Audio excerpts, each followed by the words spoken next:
Hello, my name is William Zhang, and today I'll be telling a story entitled The Night Before Christmas by Tim Taylor. It's this book.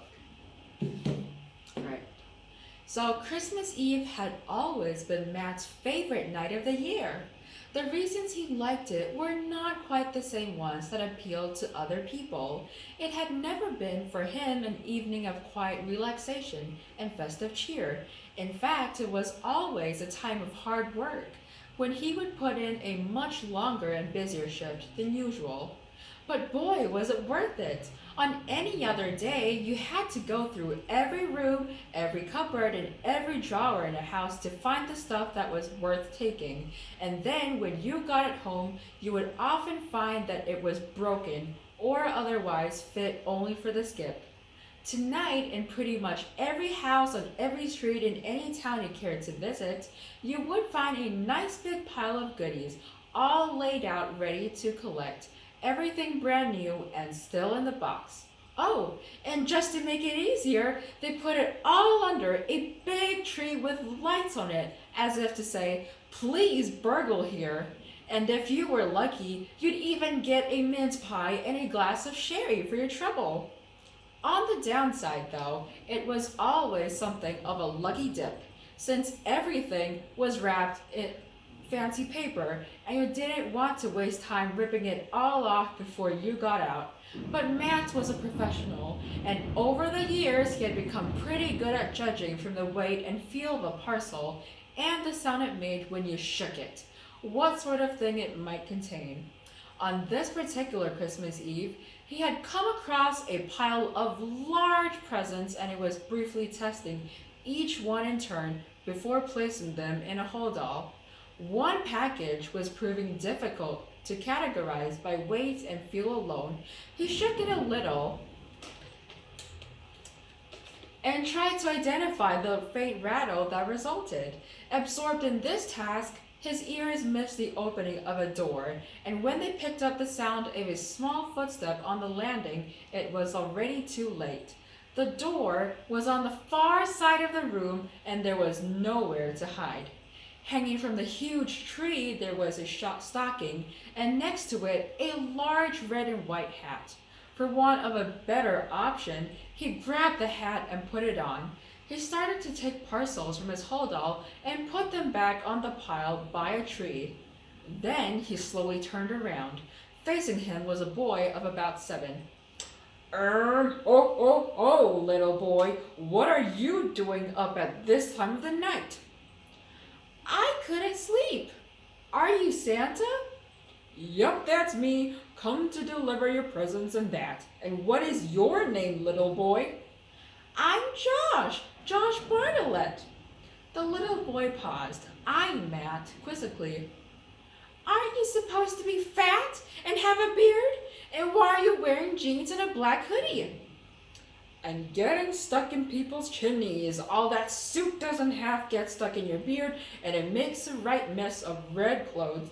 Black is much better. I'll let you into a secret, kid. I've been dressing like this for years.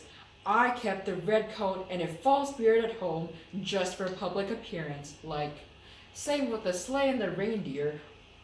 I use a transit now, much quicker to get around. Also, more space for presents, he smirked.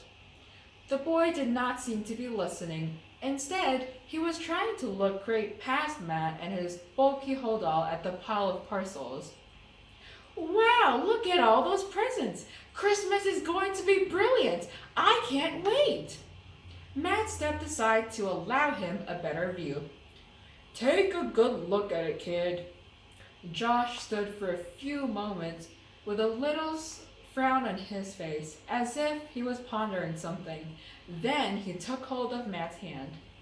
Santa, please, could I open a present to take upstairs with me? Just one. It would be so nice to have something to play with if I can't get back to sleep.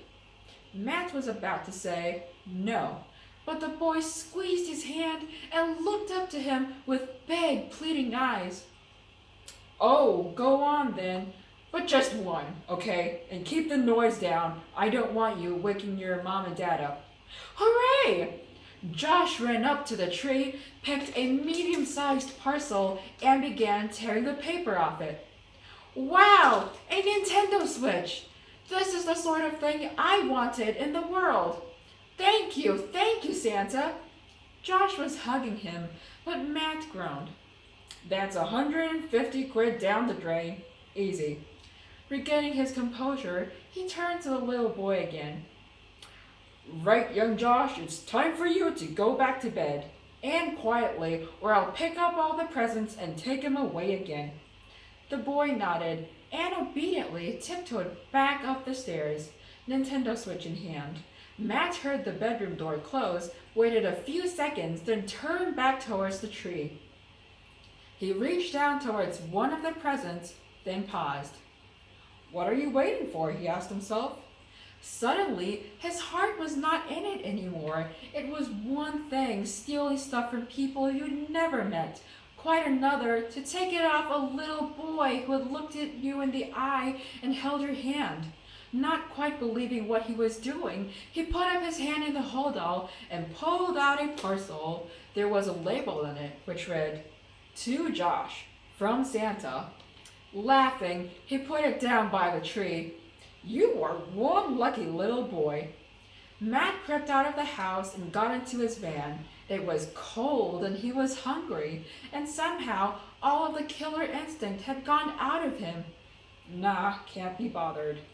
He put on his seatbelt and started muttering to himself, You are one big pathetic wuss, Watson. He turned on the engine. No, I am not. I got out of the difficult fix, didn't I? And I didn't come away empty-handed. How many people would have panicked in that situation? Not me. Yeah, I am Matt the Cat, the man in black, too smart to stop, too slick to catch. He looked into the mirror, ready to pull out. Only then did he realize he was still wearing the Santa Claus hat. The moral of the story is, theft is wrong because it is unjust and a manifestation of injustice. Injustice is grounded in a desire to outdo others, to take and to have what is not our own. This desire, if not held in check, will lead to the greatest unhappiness in both an individual and society. Thank you.